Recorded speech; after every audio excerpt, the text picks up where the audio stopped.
so happy to host Ornit Rothenberg here today. She's the head of performance marketing at Seeking Alpha, and before that, she was the head of performance marketing at Epsi. Hey, Ornit, so great to have you here. So tell me, how do you keep track of things within your team? What are the KPIs you guys measure? Okay, so basically we have an Excel sheet that consists of the next 6 months goals, and there we have the high-level KPIs. And because we're a very subscription-based company, the main KPI will always be the ARR, the annual recurring revenue, where we're standing right now and where we want to be in a few months.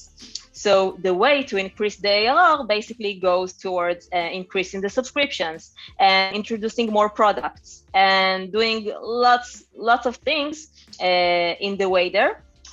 I think that in terms of the marketing team, we have lots of internal meetings to discuss this KPI and what are we currently doing and how many signups we've got from each one of the channels, if it's acquisition or on-site or the metered paywall and SEO. And we discuss the things that we discovered, and everybody gives his take, and eventually we learn from it and continue to optimize. So it's they say in sales that the phrasing of always be closing. So in marketing, we say always be testing.